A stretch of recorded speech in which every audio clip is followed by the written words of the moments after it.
Okay, this is the second tutorial that I said I was going to do. It's on drawing the female face, and you can see right off I'm starting it a little bit different, but really not, because what these lines are helping me to do is still find the skull underneath the features. So before I put on the features, I'm looking for where the skull is so that I can place them in the right place. So I'm really following the same rules I would as I'm drawing a man's face, except for the fact that I'm going to strive to make the features a lot more soft, so that I'm not making them as hard or as angular as I would a man's face, and so that way she would appear softer, more feminine, more beautiful than it would be if I drew someone like the Hulk or some such character, or even a Superman or a handsome character. But you know, the ideal is to just make her look pretty. And this one, actually, this first drawing that I have on this tutorial is not from my imagination. I have two sources of reference that I'm using and that I'm putting together to draw this face. But the second one, which I'll do in color, I started in black and white initially, but the second one will be drawn from the imagination, and this one I'm using some references. The female face has been a kind of a challenge for me to draw, because I can't put as much character as I can as when I do some of these other character drawings that I do. Got to strive to make her look more softer and more beautiful, so that I'll often look for reference, especially for things like the hair,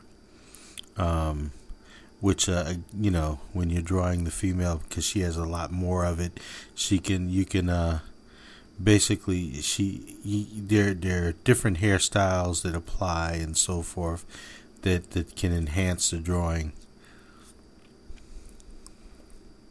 This is a Sketchbook Pro 6, of course, and the tools that I'm using are a little different from what I've used before. I'm trying to make it look a little bit like a charcoal drawing.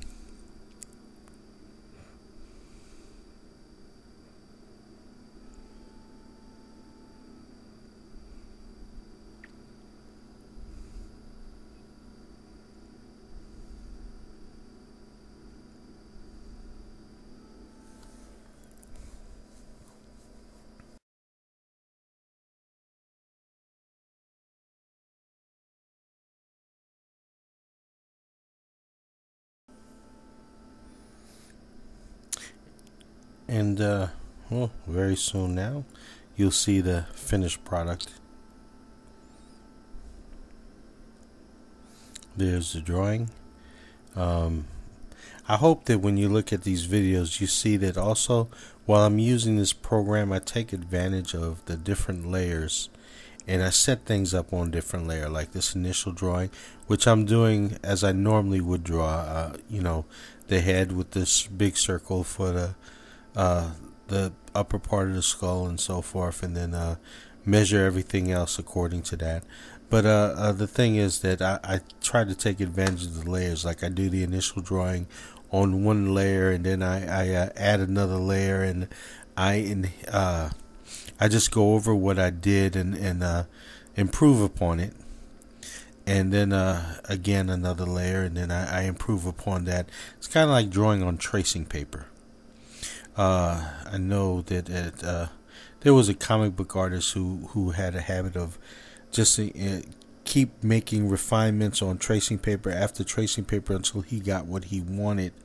And it's basically the same thing that I'm doing. I'm just trying to refine the drawing as I build these layers up until I get what I want. And again, this is another layer where I go in and I ink it.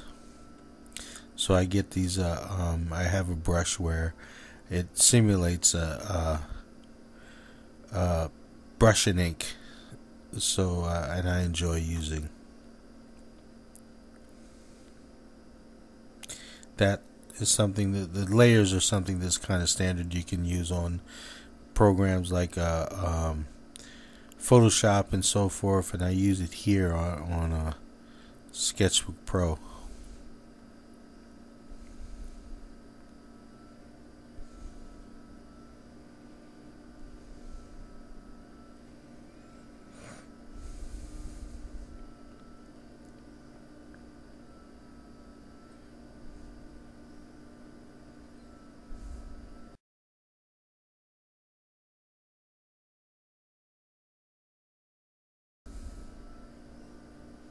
Yeah, so you see, once I get the drawing down, coloring it on this type of drawing is just very easy and very fun. I put a layer underneath the drawing and I color it, so I'm actually coloring under the lines.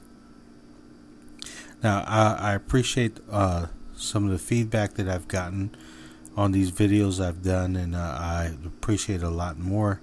If I'm not too clear on anything, or if these videos, I know I speed them up, they just go too fast or whatever. But if there's any questions, any suggestions, anything that you want to see, please let me know.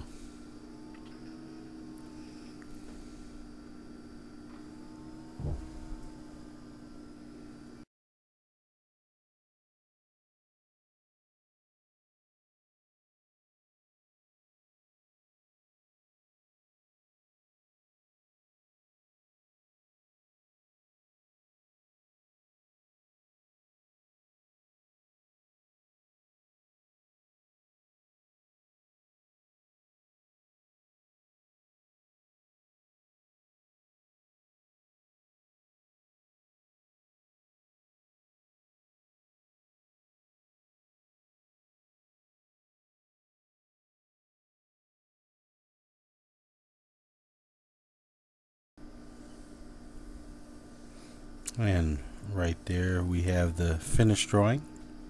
I hope that there was something that was of use to people out there. And once again, join me on my blog at artinabusyworld.blogspot.com. Thanks.